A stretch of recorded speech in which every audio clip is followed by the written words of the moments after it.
Allora, torno all'antico, ne ho approfittato immediatamente, riesco a fare le due cose in un colpo solo.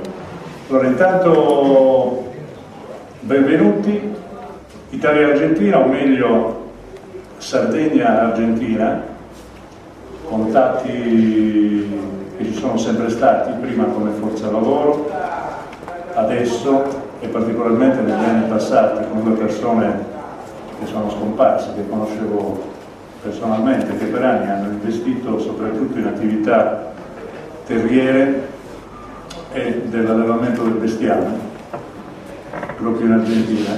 Poi c'è stato qualche momento, loro hanno avuto un momento di sbandamento che ha preceduto quelle che poi sono state crisi che si stanno riportando in Europa, però si stanno riprendendo ampiamente. E poi almeno in Argentina è successo una volta sola. In Italia noi tutti i giorni, tutti i mesi siamo alle prese con questo tipo di problemi.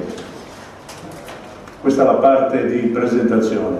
Adesso passo la parola al rappresentante argentino che vi saluta a sua volta, poi faremo un discorso ufficiale, cambio voce e divento assessore. Va bene così? Prego. Buongiorno a tutti, grazie alla Regione Autonoma, grazie al dottore Sandro Angioni. Molto contento di essere qua per la prima volta. Io sono a Roma fra 2 anni e non ho avuto prima l'opportunità di essere a Sardegna. Io farò una presentazione del paese,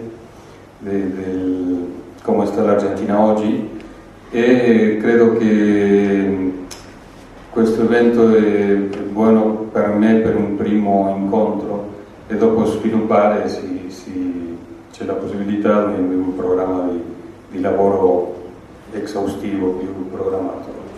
Devo dire che quando ci è arrivata la segnalazione per promuovere questo incontro sono rimasto abbastanza perplesso, non tanto per l'Argentina quanto perché fosse un paese sudamericano, in quanto normalmente in questo periodo tutto quello che ci arriva a livello di assessorato con manifestazioni di interesse per quanto riguarda gli scambi commerciali e industriali riguarda i paesi dell'est, così come i paesi dell'est stanno venendo sempre di più a farci proposte commerciali e industriali per quanto riguarda le nostre aziende.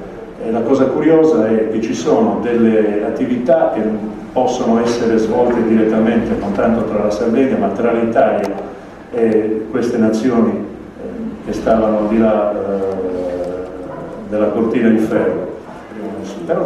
Quindi c'era una piacevole novità, questa di avere a che fare non come sta succedendo ultimamente con i paesi che un tempo si dicevano di oltre cortina, ma con un paese sudamericano con il quale abbiamo grandissimi legami, perché se non ricordo male è il paese nel quale, lasciando perdere il continente europeo, ci sono più sardi emigrati.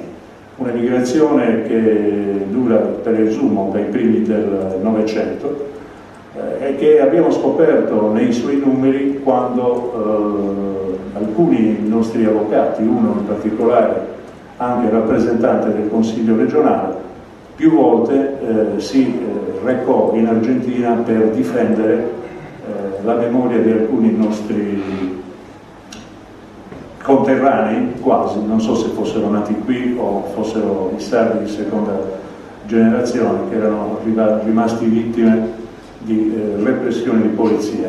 Sto parlando di quando la democrazia ancora in quel paese non c'era. Quindi piacevolmente sorpreso, spero che la dottoressa Schirru dovessimo organizzare qualcosa anche in Argentina, si ricordi dell'assessore, perché in Estonia, dove è stata fino alla settimana scorsa, in altri posti dove è andata, è sempre andata da sola, non ha mai, mi ha mai invitato.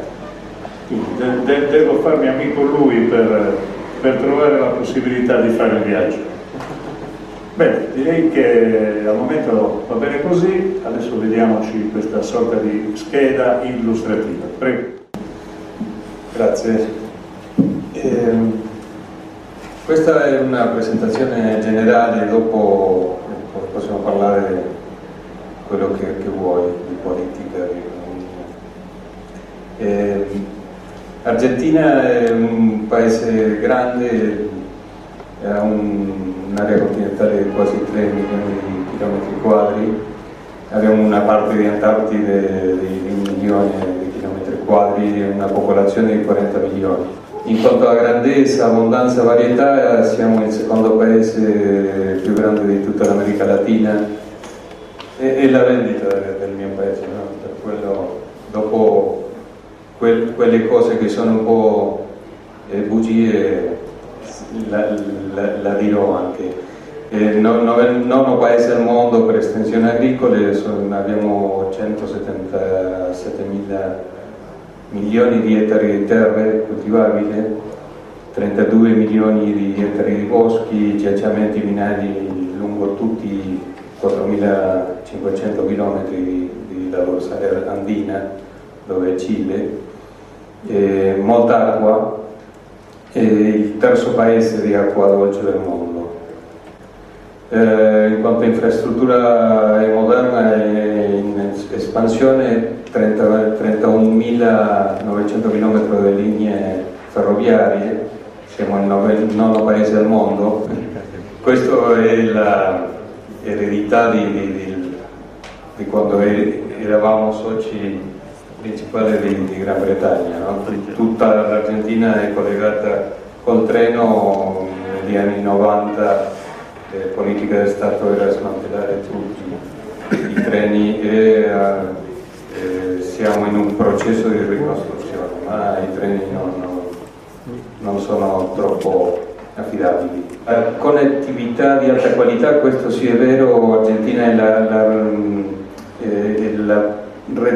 la rete più moderna e competitiva di comunicazione in America del Sud, la maggiore densità di linee fisse e mobili in Sud America, la maggiore penetrazione in banda larga della regione, nel accordo dei parametri della Cisco, e siamo al 18° posto nel ranking mondiale di internet con 4 milioni di host e quasi 10 milioni di utenti. Buenos Aires è la capitale del wifi. Dopo il crollo del 2001-2002, il modello di sviluppo di Argentina è stato fondato su un ordinamento del settore pubblico con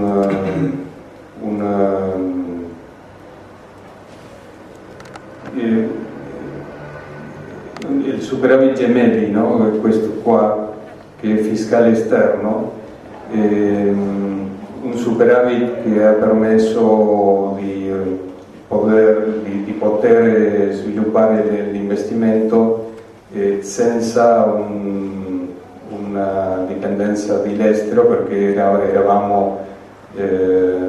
abbiamo defaultato il debito e dunque non c'era capitale esterno.